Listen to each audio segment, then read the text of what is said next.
Hey, what's up, guys? Welcome back for another episode of the Charlotte Toys Podcast. I'm your host, Toro the Magi. Who we have with us today is Mark Doepker, the machinist, visual artist out here in Charlotte, North Carolina.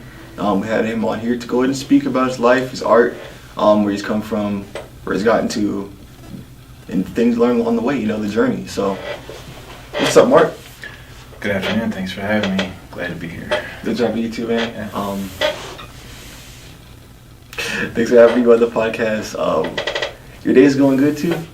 It is. Beautiful weather today, and nice to get a chance to come in here and do this work with you. Perfect, man. So I'm feeling good today. I'm glad to go ahead and be on here to speak to more people, more artists in the community. A little bit, but So I wanted to ask you right off the bat, 100%. So you said you're from Michigan, correct? Correct. Owasso, Michigan. It's right in the middle, basically. A small rural town between Flint and Lansing. So it's either farming or industry. A lot of GM people. Yeah. Okay.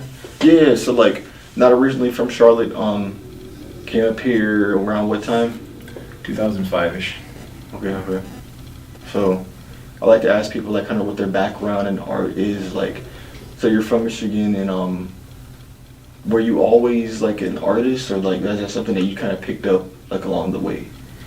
I've always been a creative person. Our whole family was, and I'm the third oldest, so I kind of followed in my older sister and brother's footsteps in that regard. But it is in our family. And I carried it on, yeah. For sure.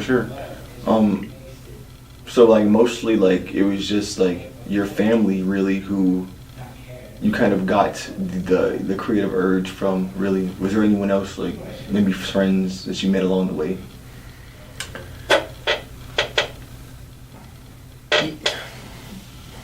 Mostly, it's mostly a drive that I had within myself. But wanting to create, or there was a couple years where I stopped and realized that I needed to do it. So you do have your art friends, but it's really a drive to look into yourself and connect with yourself, the community, and create things. Okay. Yeah, I definitely agree. I like that you said that it was kind of an inert, an innate kind of thing within you to want to create. I feel like we all feel like we need to create, and I think it's kind of cool that you're able to bless us with this art, because you went ahead and followed that urge and not really went ahead and make your art for yourself and everyone else to watch and look at it. Thank you so much. Yeah. And from there, so you started in Michigan. I see that you're in Charlotte now, kind of a larger, growing city. Talk to me about the difference between there and here that you noticed. There's a larger mix of people here. There's more people in general, and there's a bigger mix, so that comes with which one came first, right? But and I've made more of an effort here to be part of the community, and I've been here longer now.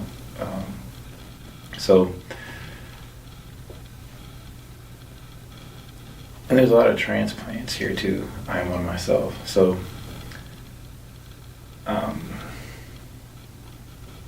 think the size of the community and the different avenues there are help that out. That's good. That's great. Also, so since coming here, I know that you're from Michigan. You also did you go to school at all, when you were down there at all, or did you just kind of pick the art up yourself and just figure it out? As far as art, I did not go to school for art. I'm self-taught, or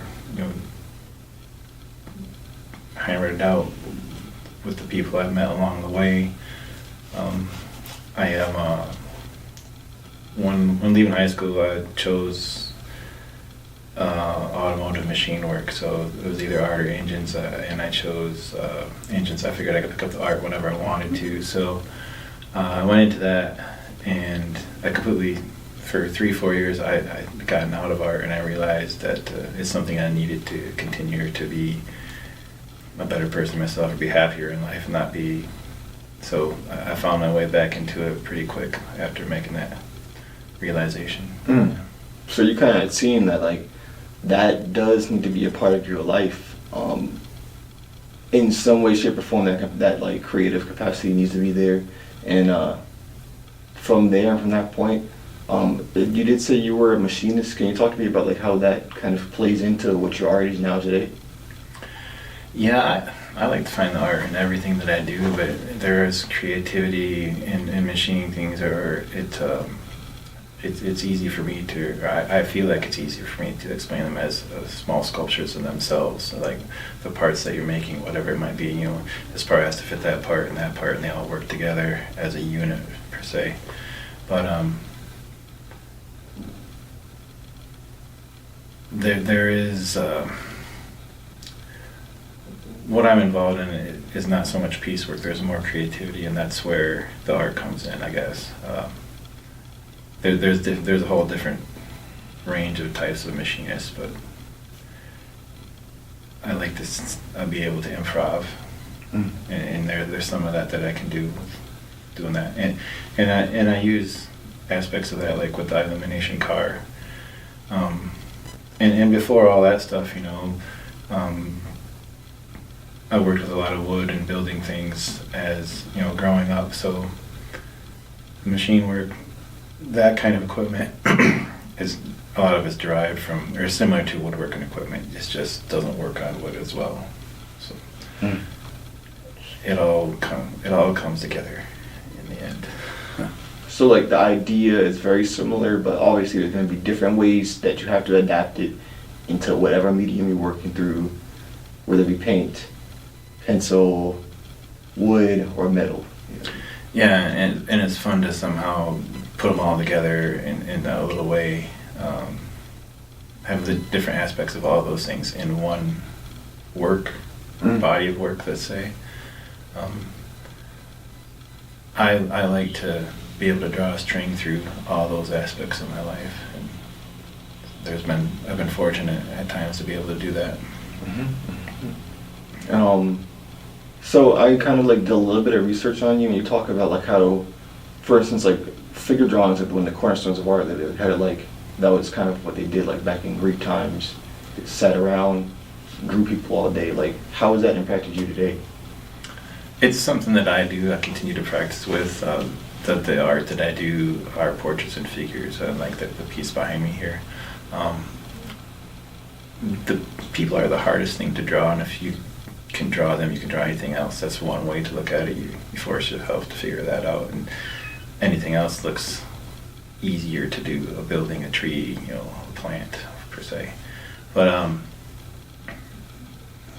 I was gonna go somewhere. I lost my train of thought. Ask a question again.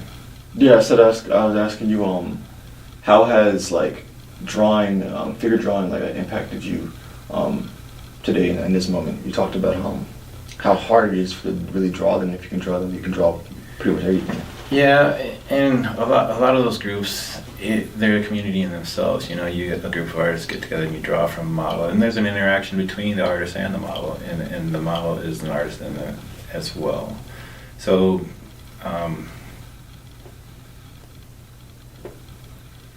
Interacting with real people, it makes the art more real, I think.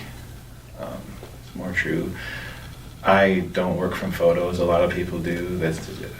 To date, I don't. I usually work just from life. Like if I was drawing, if I was going to do a commission of you, I'd sketch to a point where I call my jumping off point, and I improv the rest from there. I aim for the likeness to look like the person, but they're usually never really blue, like this one on the wall. And sometimes their hair is green, but not always. Yeah. Oh yeah. Like I like me personally with my art, I look at it as like a therapeutic type of thing sometimes. Yeah, very much so. It's a meditation. It's a way to look inward on yourself. And I get pretty introspective, like during the process. And I think that's true for lots of artists. Like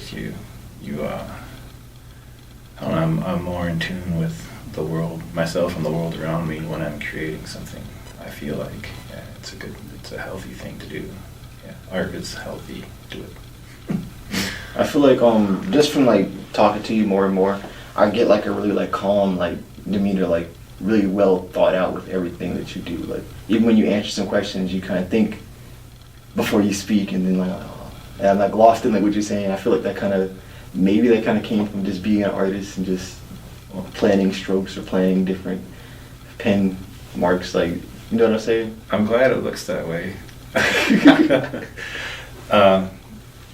No, I've done a couple of interviews, but years ago I would not have done one. A long time ago I would have, but I'm grateful to be able to do it. Thanks for having me. But yeah, I'm glad it looks that way. I don't know if I feel that way. So great from the outside. No, yeah, like media is just another thing that just pops up over time and like more and more prevalent. And I feel like as artists, we don't. I guess some artists know how to put that into their personality, or is already within them to want to be on camera, want to be in media, doing things other than their art and living life, because it's just like a different. It's gotta be a different type of person, but it's like I feel like it's being more and more important. And yeah, there are people that are more charismatic. I sometimes I can be more than not. Vice versa. I've been pretty introverted before. I don't know. I'm happy to do it. So keep going. yeah, for sure. And like at this point, we talked about this before off camera, but like I kind of want to speak about like where you're from. You said that you were from like a more of a smaller like farm town, and like getting up to here is a big difference from there. From here, it's probably it's you had to grow as a person in order to be placed into somewhere like this and thrive the way you have, or at least creatively, artistically, career-wise and stuff. Like, can you talk to me about the difference between that and like how that kind of transpired, like why you're even here too? And I can do that in a two-part question. So the first part is the difference between where I grew up and here. Is that what it is? Yeah. There's a lot. So I grew up in a lot of wide open spaces. We had an 80-acre farm. You know, if you wanted to fly a kite, you just went out in your backyard, and there's telephone lines and trees all over. But it's also why there's not as much art there, or there's a more diverse population here, as far as people from different places, different ethnic backgrounds, as to where I was born and raised, right? And that makes you think about yourself and how you connect with the world. Those are some of the best things I like about it. If you never leave town, you don't know what it's like anywhere else. So it reminds me of a quote, like a travel quote, like travel is the antidote to ignorance. I don't know who said it, but it's one that stuck with me over the years, and I think it's really true. That's facts. So like, you came up here to Charlotte because you just wanted to like learn a little bit more about the world and stuff? I came here, I chased a job, and there's also, so in that line of work they say Charlotte is to racing as New York is to fashion. So I did the fashionable thing and I came to Charlotte. Oh, really? Yeah. Well, it's in the South. Shoot, I see. Yeah. And there's the NASCAR Hall of Fame. How long has the NASCAR Hall of Fame been here? Because I really don't know. I'm not into racing as much. It may have been 10 years now, 10 years. It's been there a good bit. Yeah. Okay. So you came up here, looking for your job to kind of get into your machining work. Were you at that point? Is that when you kind of started getting back into your art? I know you talked about how like you were doing your job stuff, and then you kind of switched back into more artistic endeavors. No, I was already back into it before I came here. Okay. It was so let's see. It would have been about 2000 when I knew I needed to get back into it. So it's been 24 years now back into it. Yeah, it didn't take long to figure out that I had to do it. So, and that was in northern Indiana. Then I went back to Michigan. And I came down here. So. Mm-hmm. Yeah, and like up here, we all know that Charlotte has a rich kind of art cultures all over the place, murals all over the place, sculptures, all types of different collectives, different places. Like we're recording at right now in the Art League. It's like it's a lot more abundant than maybe other places. I know that you're where you're from. They're not as much of a culture, but it's here now. And like, what is probably like your favorite part of being a part of something like this? All the different people, the creatives you can collaborate with, people you can learn from. Most of us are pretty supportive.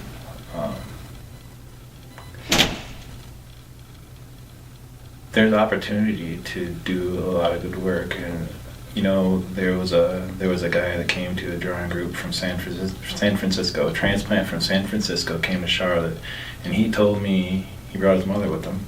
He said the art scene's way better here in Charlotte than San Francisco, and that kind of blew my mind because I've not personally been to San Francisco, but the cliche in my head is that, oh, it's this crazy big art town, right? But this guy had lived there, he moved here, and he was so impressed with how accessible and the abundance of it.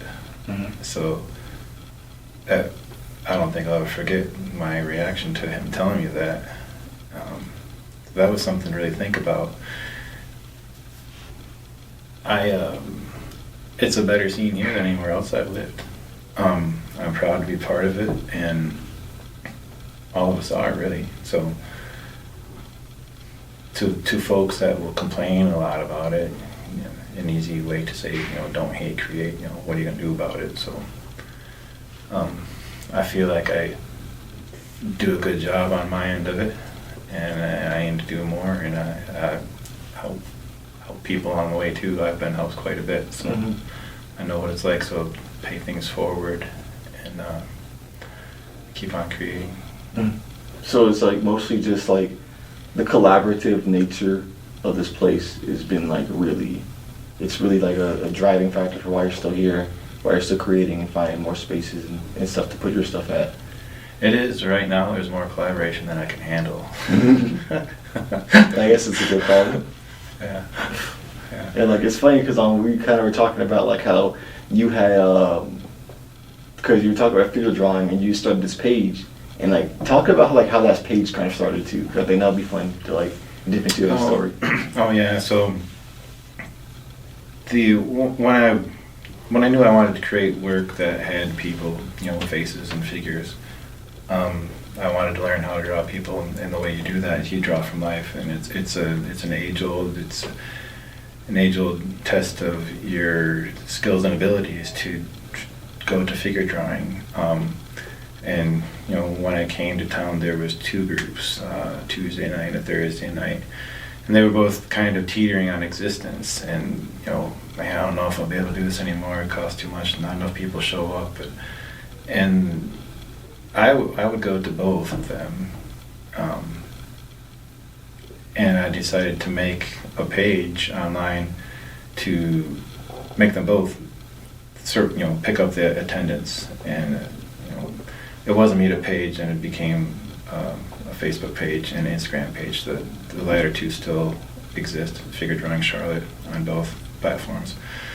But that's just made to share news, create awareness, and build the community. And right now, you can go and draw from the figure every day except Friday, and you can find where to go there. But I went on longer than there's another part of that question that I lost track of. But do you recall it? Or no, it was just on how how did you create that page and like the collaboration aspect? Like, how was that? Instead of competing, you just went and said, you know, let's come all be friends and be all. Oh yeah, so those two groups, it seemed to me like they were kind of competing, and my attitude for making the page was like, Charlotte's a growing city. If I go to both of these, other people will too. Like, or if so and so artist couldn't make Tuesday because his daughter had a basketball game, if he knew about Thursday, he'd go there instead. And so I knew Charlotte was growing, and I felt like there was room for more of this, and not so. That's where the collaborate versus compete comes in, and that's true almost anywhere you go, really, for anything you do. Yeah, I feel like life is better when you look at it from like a creative standpoint or a collaborative standpoint instead of competing. It's like if I want to look at you like all the different parts of your art, you have your figure drawing, you have your paint. Do you paint at all? Well, you do paint for like. Do you only paint for your wooden sculptures? Yeah. So the wooden sculptures, those are meant to be like these things made into 3D. Yeah. Those are painted. The colored pencil works on paper. It's meant to, right? Okay. Colored pencil on wood. People do it. I like the paint. It works better. It lasts longer, and it goes back to things that I did growing up. Yeah, it brings it all. There's a common thread to go back there. It's like a lineage, I guess is the way to say it, or a legacy lineage. Yeah. And so they use the same paint. We kind of talked about this earlier, which is very interesting. He used to be well, I could go into it. I'll let you talk about it. Your background, you're like how you recently got into machining and like doing things, and like the creative way that you kind of bring that to what you do now. I think that's really cool to talk about. Yeah, okay. I started working at the local racetrack in the town that I grew up in when I was about 10 years old. And eventually I became the guy that painted the signboards, on the infield. And they were usually advertisements for a local parts store or a restaurant, like Mary's Country Kitchen. Maybe if they're watching, they'll be so happy to get. It still exists in Ovid, Michigan, Mary's Country Kitchen. You kind of learn. So when you're doing that, you're thinking, okay, I'm getting paid this much money for this sign. Like, you think about the art business when you do that. At a young age, I was doing that. So on those wood sculptures, like you talked about, I still use that same paint when I do those. And there's a lineage there. And my older brother, he had done some airbrush work, custom car painting, and I was like his assistant for years, doing that too. So it takes me back to those days as well. So like whenever you're creating art, like where's your mind at? Like, are you just in the all right, I have to do like you said, like you are doing to a certain point exactly what they look like, but then you jump off. Like, are you going? You said like you go back a little bit more in time sometimes when you're painting. I'm usually like you asked, so I'm usually pretty introspective. I guess I'm thinking about myself, my life, my friends, my family, and how am I gonna do this, that, the other thing. I feel.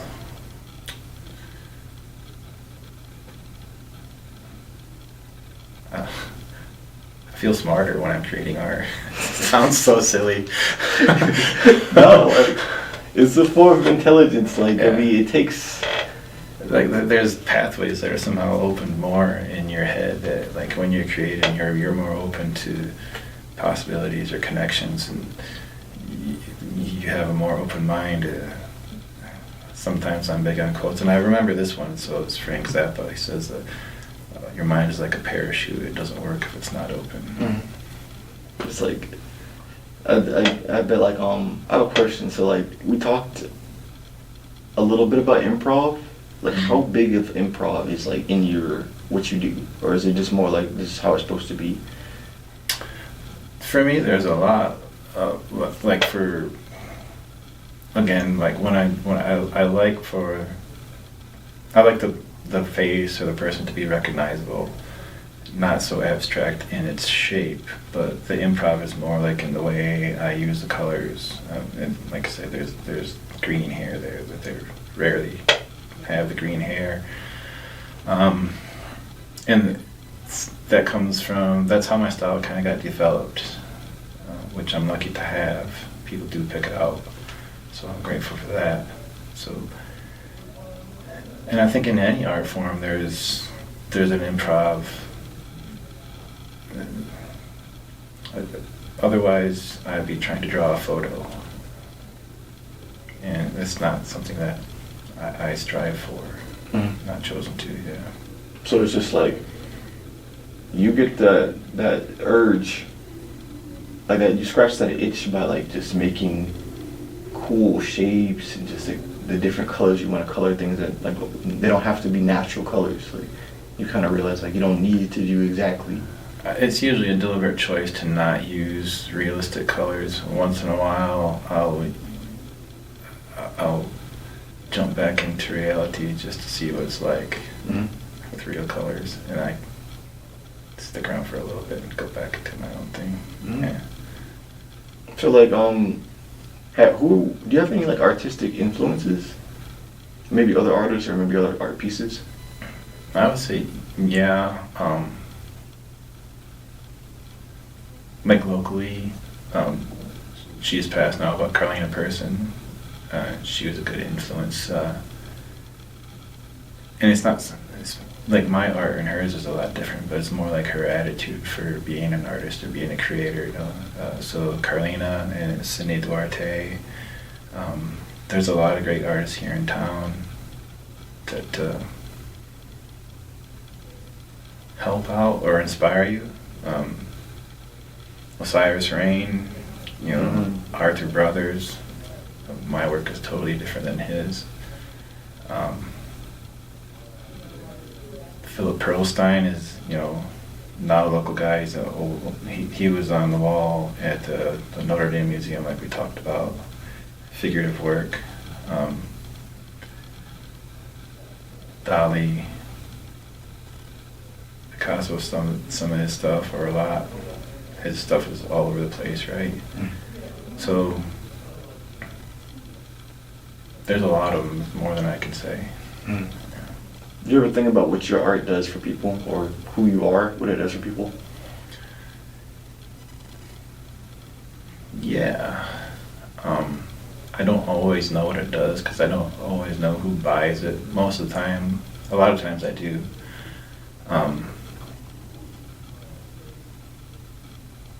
I hope it helps them connect with themselves or me or the world better. That's what I hope it does that's what it does for me when I make it, right?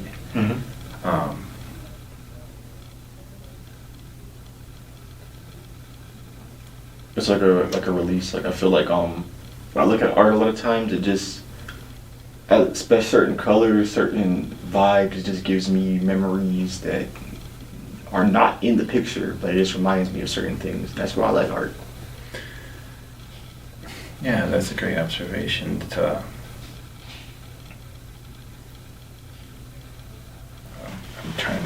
feel like I'm trying to segue somewhere, and I don't know if that's the right thing to do. I feel like I mean you can segue, but like I feel like it's a very similar thing. I think it inspires our creativity within our mind, even if we're not even like directly painting something. But I think like I could look at yours, have this in my house somewhere, and then like that piece of that you pour all your creativity in will influence my actions from day to day if I just know what's in the background. I don't even have to look at it, but I know I intently put it there for a reason because I liked what it did for the space. And that's like, it's like the magic of art. Yeah, if it Really. makes you feel a certain way, if you like it, and yeah, when I buy other people's work, that's what it is, you know. I like this for this reason. That's why I'm going to get it. It reminds me of X, Y, or Z, and that's my connection to it. It may or may not be the same reason why the artist made it that way, but it doesn't have to be either, you know. Like, there might be somebody that likes candy hearts, and they buy this piece, though those are not candy hearts. They kind of look like them, and I wouldn't have a problem with it. No, yeah. Like, and like, I was gonna ask you, like, do you, I mean, I guess you don't really do as much like abstract stuff, so it doesn't like get to a point where you're like, why did? Because some people get mad. They think like they have to understand what the artist was thinking when they make something, and then some people are like, but when it's out there, it's in everyone else's hands. So whatever they think that they're thinking, what the art piece was about or what it represents is what it is. Yeah, I haven't done a lot of abstract art, but I agree. Some of the times, the work that I think is great and just, it's gonna sell right away. Everybody's gonna love it. I might still have today, and other ones that I think aren't as strong, and I'll put in the same show, and the first thing that flies off the wall. So they connected with that in some way, which is great, you know. And to another person, those two pieces might look very similar. Mm-hmm. So you never really know until you put it out there. It's kind of it's like, to think about it, it's like more about being an artist is about just letting go. That's really what it is. Like, because it doesn't matter. Like, I hear this with like music artists all the time too, about how like they make a song and they think it's so like amazing, like, and other songs they didn't even think it was gonna actually blow up is the ones that blow up all the time, and that's like what happens all the time. I think it's just the opening of that spigot and allowing things to flow, and then putting yourself in that mindset of that person that does that. Yeah, you gotta be brave. It takes guts. Yeah. It's funny how like like, I guess on the surface you'd be like, but you're just painting. How are you gonna be brave to just paint? But I think it's because of like the what's being poured out of you, and we have to remember like the spiritual aspect of us as humans is there, and that's like us putting our child out into the world and allowing other people to judge them. Yeah, very much so. And child version of ourselves sometimes. Sometimes it's comical to hear what's said, or yeah, you never know what you're gonna get. And you make peace with that, or at least I make peace with that before, you know, I put it out there. You know, not everybody's gonna like what you do. Some people are gonna like it a lot. So if you do what you want to do and stay true to yourself, it's key. And it's like, I feel like over time, like, we change as people. I mean, would I be right in assuming that you weren't always able to just have your stuff so, like, out in the world? I know, like, you right now, you do have a few pieces, like, not just here in the U.S., like you said, like Europe. Then you have some in South America, right, too? I lost my train of thought. So, was there ever a point when what's the end? Yeah, so, like, I feel like, because we talked about how, like, brave you have to be to kind of put your art out. And now that your art is so, like, expensive, as far as the locations that it's been, like, what had to happen inside of Mark to, like, be able to get it in places like that? Keep doing it. You find a style, and you keep pushing or processing or developing, and keep putting yourself out there. Don't be afraid of it. It never will. Like I mentioned, there might be one piece that I would not sell right now. Right now, everything else I would sell. I would want it to be out into the world and grow wings and legs or fins, whatever you want to call it, or what have you, and live on somebody's wall and hopefully make their lives better, make them feel good about something. Yeah. Okay. Like, it was just like head to the, like, I want to say, like, head to the gridiron. I don't know. Nose you're to just- grindstone. To the grindstone. Nose to the grindstone. That's how you do it. Yeah. Yeah, that's kind of how it was like, and it just kind of opened up more and more for you. And I feel like you're a really cool, laid back dude. You just do what you do, and art comes to you.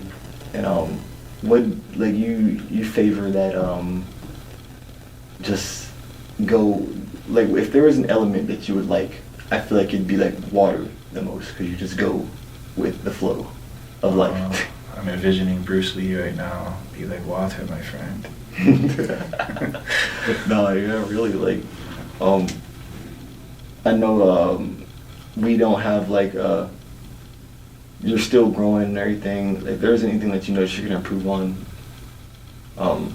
I guess like artistically wise.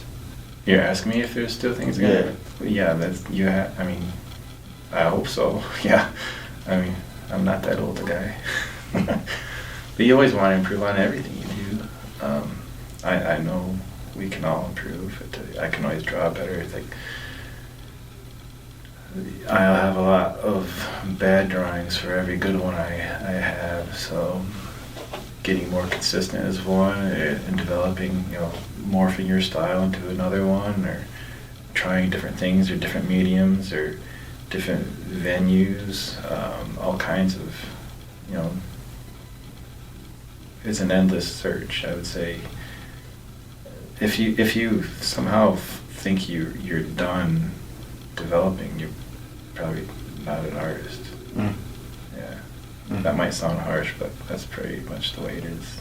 No, yeah, it's like like I kind of said earlier, it's like really the art is like turning the faucet on, and I feel like it's once you stop, it's like you're not doing it anymore. You're different now. It's not the same person that turned the faucet on before, and let it keep letting it flow. And water it erodes more and more, erodes with its surroundings, so it has to expand more and more too. Yeah, I mean, you can turn the hot water on, the cold water on. You can mix up the ratio because you can. Yeah. Mm-hmm. You made a lot of pieces like over the years and everything. Mm-hmm. What would be in the top 3 per se? Top 3 of my pieces.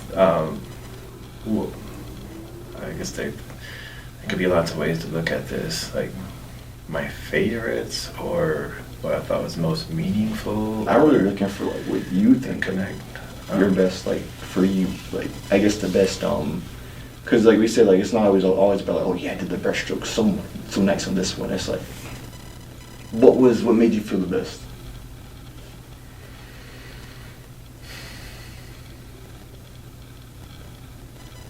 Like the things that connect with more people, or like I think of a recent thing, and a lot of it's like during the creation process, during the making is oftentimes the best part. Mm-hmm. You're in that mindset, you're into problem solving, you're into how you're going to make something work or how it's going to fit or operate, and so it's hard.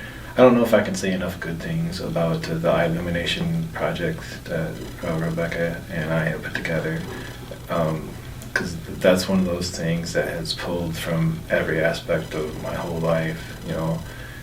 Drawing, painting, building things out of wood and aluminum and steel, and it's a mobile thing. It's kinetic sculpture, and then she added the projection to it as well. I can't say enough good things about that. So. That whole process, it's easy to pick that one up because it's fairly current, still ongoing.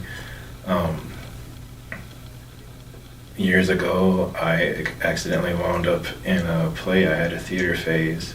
That's very much an art as well. And during one of those shows, I was able to develop my own character, and I was an artist in that play. I developed it as it went, and I was drawing patrons of the theater live as part of the show. So art begets art. So anything that happens like that, art begets art begets art. It's all connected. Those are a lot of fun, and I feel like I learned a lot of things in that process. So that car, being in that play,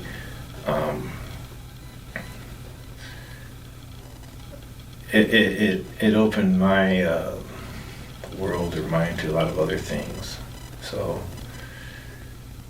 I guess those are two things. To kind of let you know what was possible. Yeah. I mean, there's always going to be drawing, like the piece on the wall here, and then also the wood sculptures that are direct derivatives of those. Those read really well, and it was my intent when I started doing those to do a show of just those in the style of like a Mark Rothko gallery. I have not done that yet, so I guess you might be taking me to task on this. You're gonna have to hold me accountable. You don't have to, but so to get a series of those big heads in one room.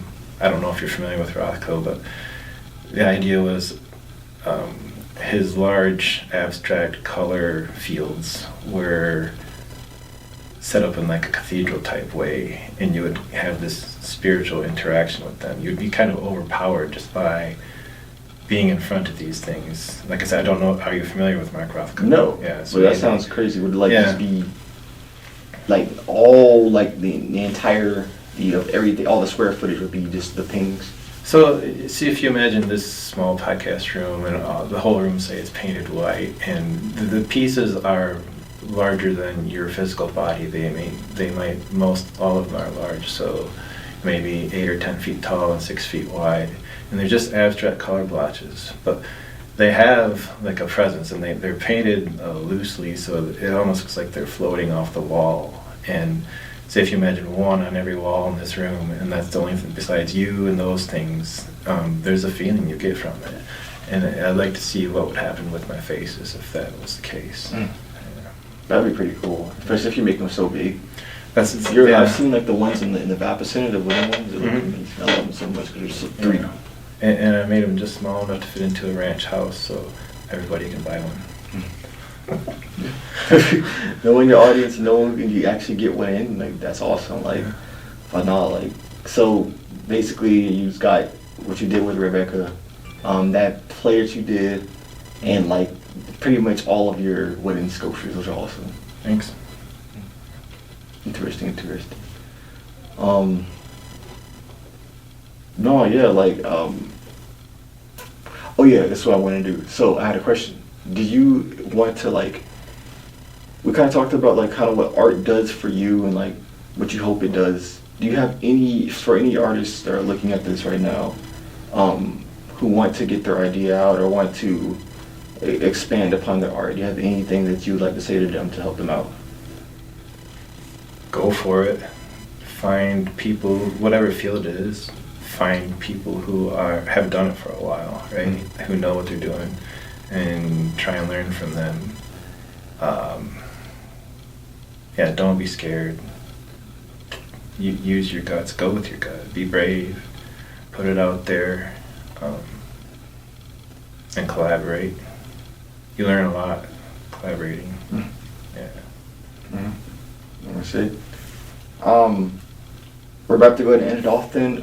Any socials, any websites that you have that you want people to know about? Sure. Website is markdoepker.com. Instagram, Mark Doepker, MarkDoepker. Also Facebook. I don't have a alias. I wasn't quick enough to come up with one, I guess. But so those are the socials.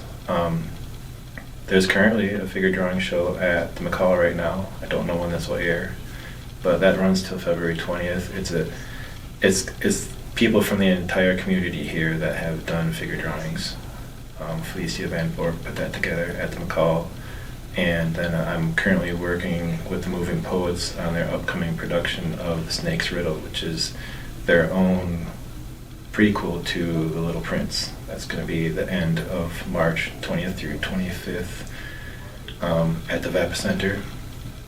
And Illumination will be back out again this spring, summer. And wherever we can fit it, there's things in the works. So those are the three things on the top of my head right now. Okay. Got a lot of things to come out from Mark Doepker. So, again, this has been your host, Tour of the Magi. This is the Charlotte Outdoors podcast. You can go ahead and find this. I don't know which ones you're looking at, but if you're looking at the audio one, we have the visual version on our YouTube channel, same exact name, and vice versa. You can find us on Spotify and Google Podcasts and other streaming services.